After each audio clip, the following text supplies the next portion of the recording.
belangrijkste nieuws uit Curaçao in het Nederland. Access Journaal, vers van de pers.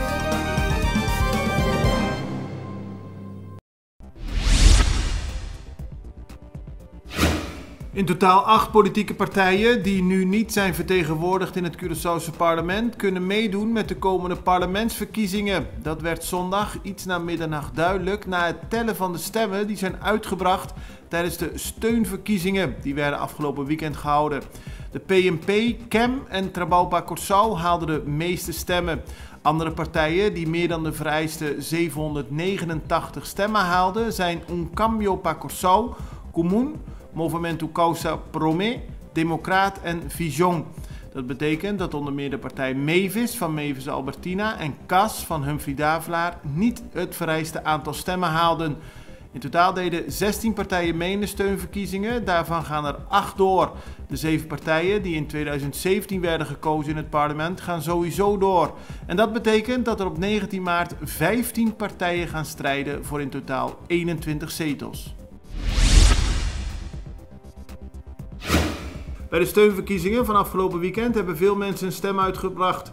Bijna 20.000 mensen zijn komen opdagen. Bij de steunverkiezingen van 2016 waren dat er nog zo'n 12.000. Relatief veel stemmen, namelijk 602, zijn ongeldig verklaard. Dat komt vooral omdat mensen niet alleen een rondje rood kleurden, maar ook het stembiljet ondertekenden. En daarmee wordt het biljet ongeldig. Daarnaast waren er nog 24 blanco stemmen. Er is onvrede over de werkwijze van de douane op luchthaven Hato. Dat meldt de Extra vandaag. Reizigers uit Europa en Amerika zouden hele hoge bedragen moeten betalen voor nieuwe kleding die ze in hun koffer meenemen. Volgens minister van Financiën Kenneth Gijsberta mogen die bedragen alleen worden uitgeschreven op basis van bonnetjes. Maar de reizigers klagen over de hoge bedragen die ze opeens moeten betalen. In de nacht van vrijdag op zaterdag vond op de Rooseveltweg een verkeersongeluk plaats. Daarbij is een 25-jarige Colombiaanse vrouw om het leven gekomen.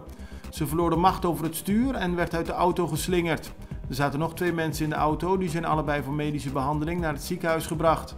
Rond 5:30 zaterdagochtend vond er een auto-ongeluk plaats op de Moontjeweg. Daarbij is een vrouw aangereden door een auto. Ook zij is ter plekke overleden. Het gaat om een 26-jarige vrouw.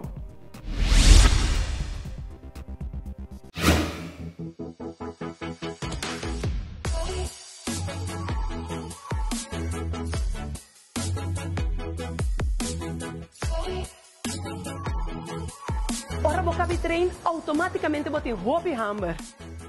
E se você gosta pão, escorre saber. Escorre Isafet. É tem roupa e fibra. É tá do nabo energia beco para perder e é tem proteína para regenerar o músculo não.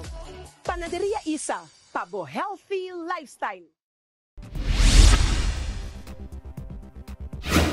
Het aantal geregistreerde coronabesmettingen is zaterdag en zondag op Curaçao gedaald en bedraagt nu 68. Zaterdag overleed de 21ste coronapatiënt. Die werd behandeld in het CMC. Daar liggen sinds dit weekend nog 2 patiënten die zijn besmet. Beide liggen op de intensive care. Op Curaçao zijn gedurende het weekend in totaal 437 mensen getest. Daarbij zijn 6 actieve gevallen geregistreerd. Er zijn dit weekend 11 personen hersteld van het virus. Afgelopen weekend waren er veel mensen op straat die zich niet hielden aan de regels van de avondklok. Zo heeft het wijkteam van de politie in Punda in de nacht van vrijdag op zaterdag 12 processen verbaal uitgeschreven. En het wijkteam van de politie in Barber heeft in diezelfde nacht 6 processen verbaal uitgeschreven. Allemaal aan mensen die op straat waren zonder dat ze daarvoor toestemming hadden. Positief nieuws over Curaçaose honkballers in de MLB. Zo heeft Didi Gregorius een contract getekend bij de Philadelphia Phillies voor 2 jaar. Het contract is ter waarde van $28 miljoen. En Andrelton Simmons heeft een nieuwe club gevonden.